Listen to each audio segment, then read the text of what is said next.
Ladies and gentlemen, welcome back. Really, really glad that you are here.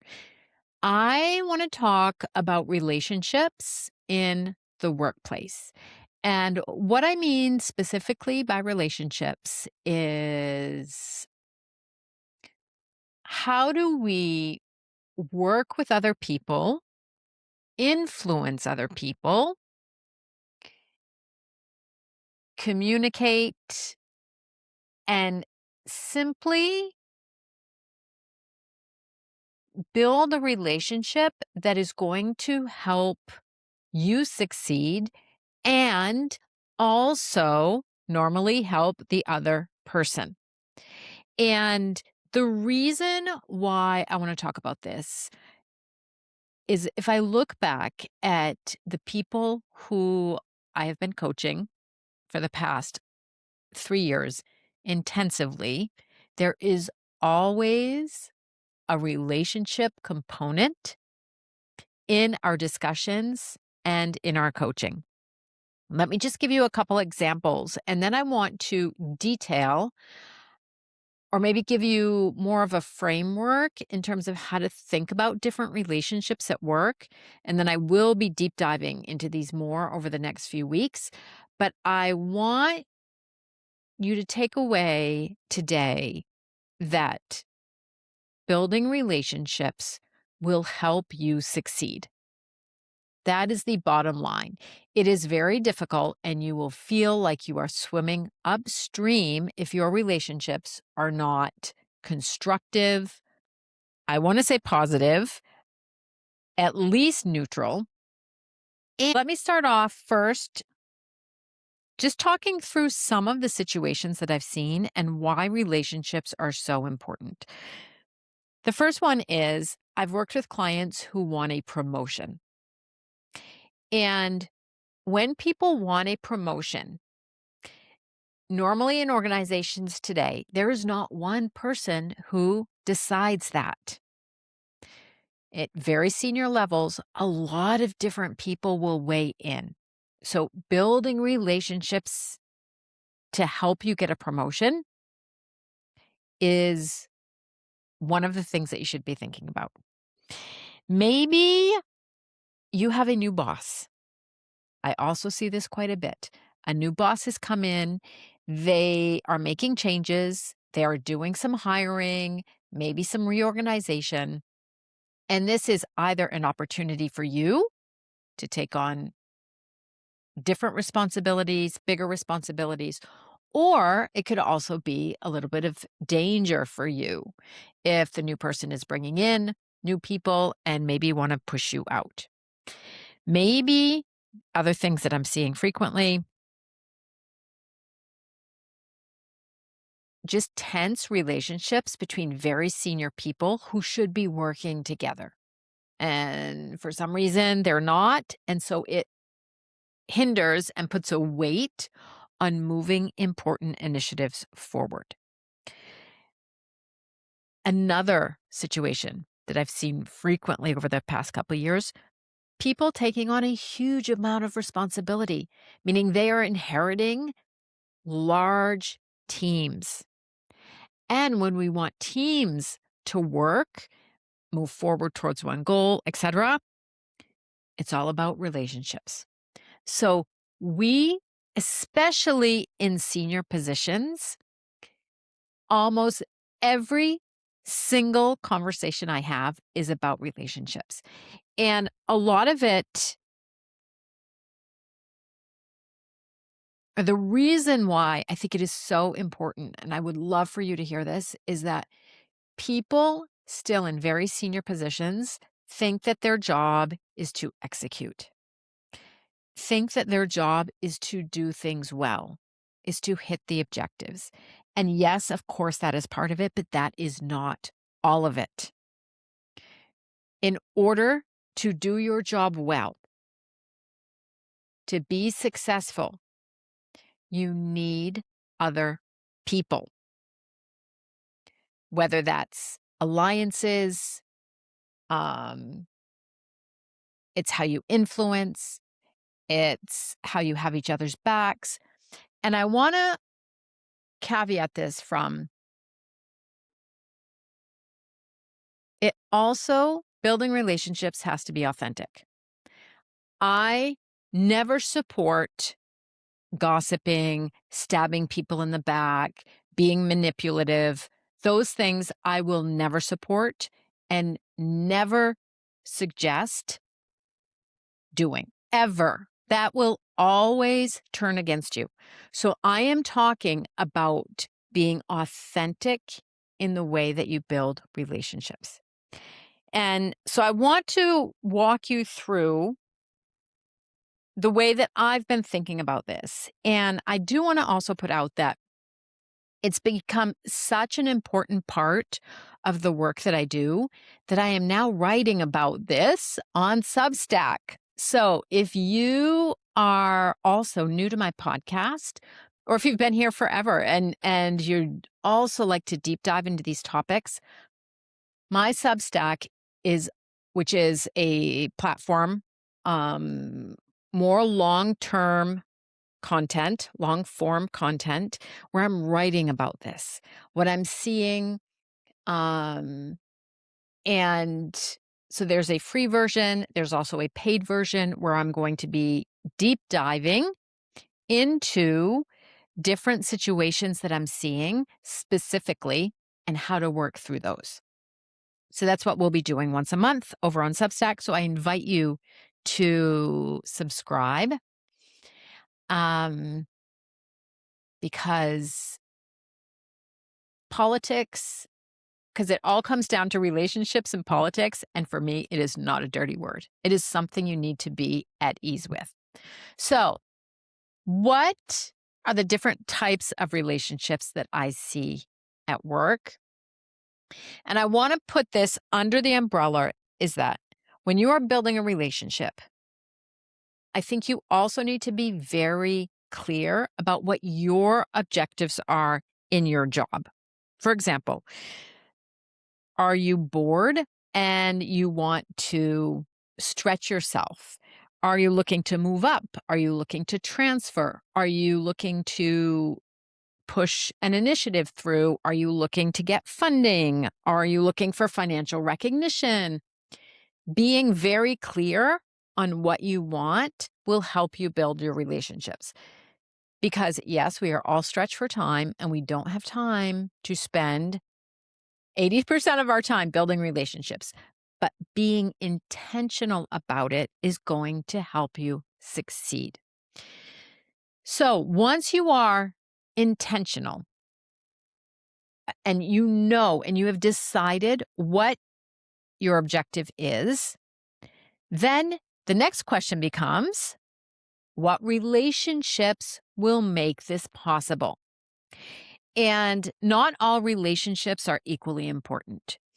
And they come and go, they ebb and flow, but I guarantee you they will directly affect whether you succeed, move forward, get that job, or be effective.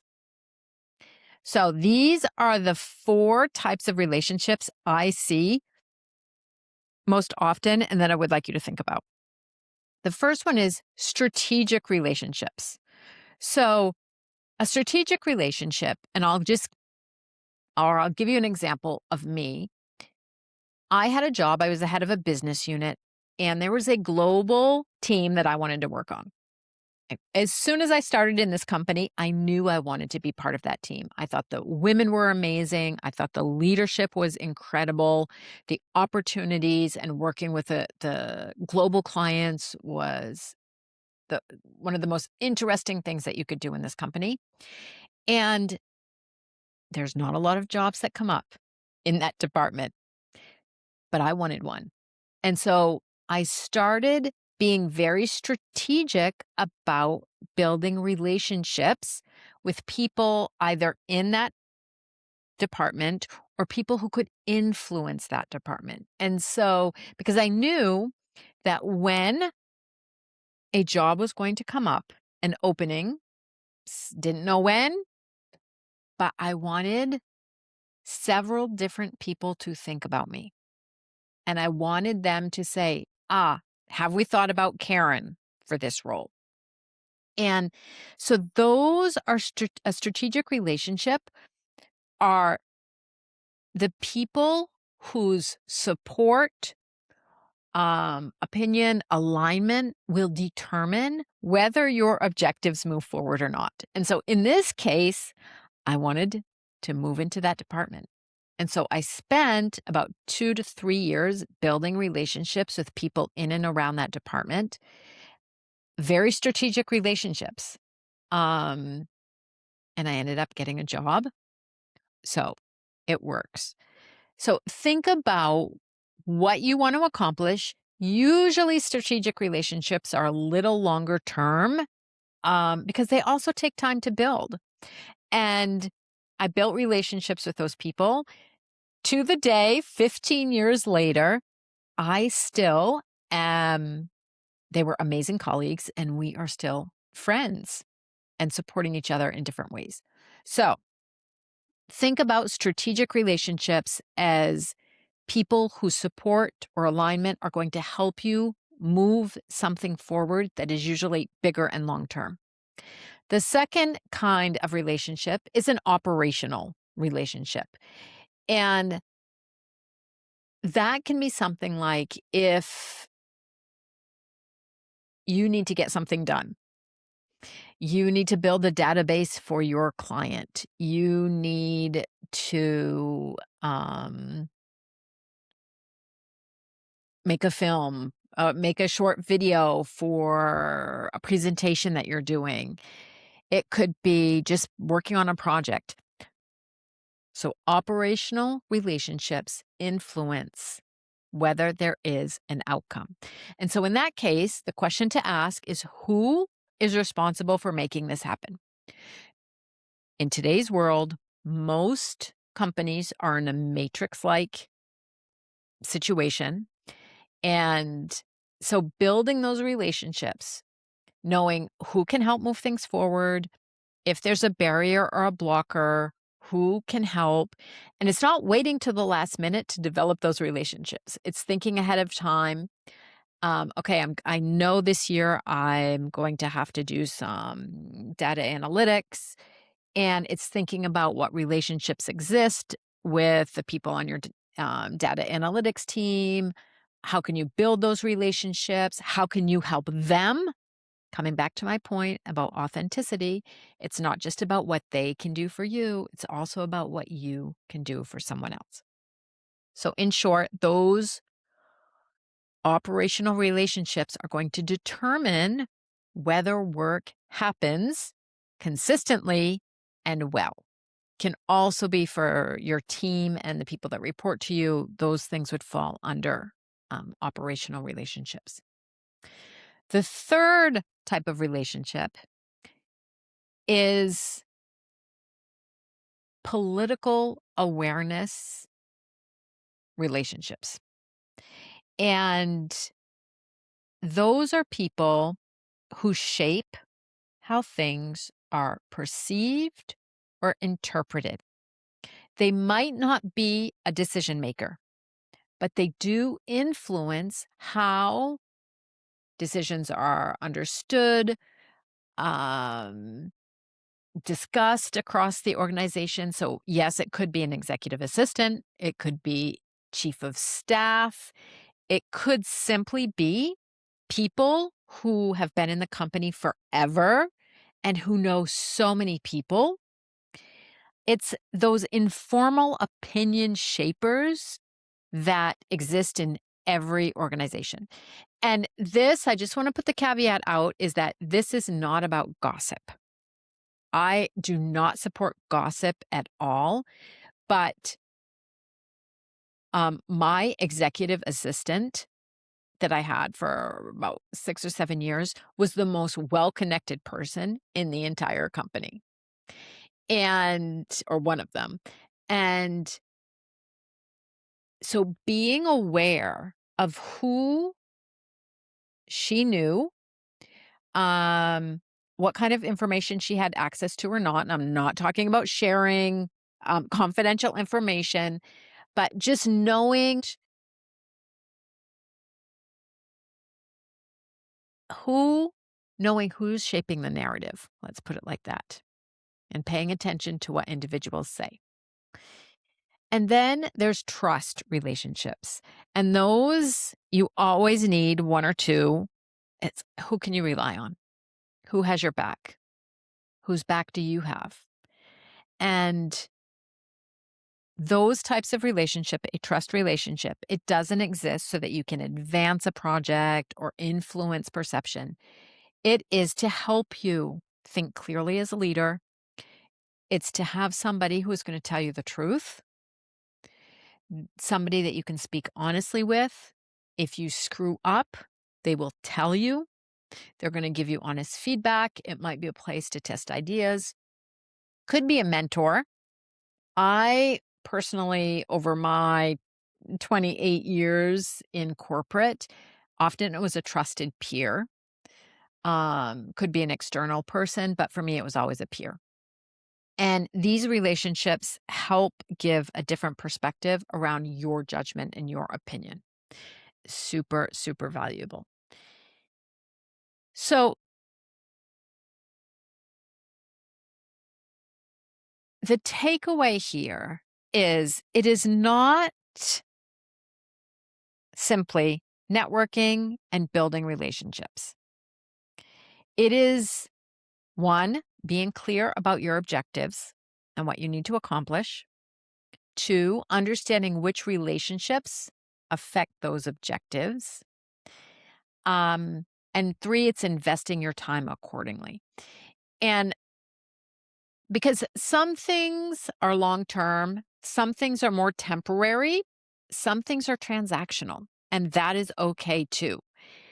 I do want you to take away, though, and I want to insist upon this point, that building relationships needs to be authentic. And when you know what kind of relationship you're building, maybe you're working on a project with a peer and you both need each other intensely for 2 months. And in that case, that is a temporary, probably transactional relationship. So being clear about what you need and what relationships are going to help you, it is a game changer. So relationships at work are not just social connections. They are how leaders accomplish what they're responsible for. So instead of asking yourself, do I have good relationships? Or I hear the question a lot, do I have allies? I think the more useful question is, do I have the relationships that I need to achieve my scope or to achieve what I'm responsible for? So I will leave you with that. I would love for you to subscribe. Come on over on Substack. We are going to be picking apart all of this because relationships, and I'm also going to be talking a lot about politics and influence. We like to hide from it. We think it's a dirty word. We think it is manipulative. It is not. A mature leader will know how to leverage relationships to get to work towards the outcome that you want. So, ladies and gentlemen, that's what I've got for you today. I hope you were also listening to, I've got a leadership advisory series. It's coming out every Friday now through the end of April 2026. I have some amazing guests who are giving their perspective on leadership as we kick off this new year. And I can't wait to see you there. Thank you for following and have a fantastic week, everyone. Take care.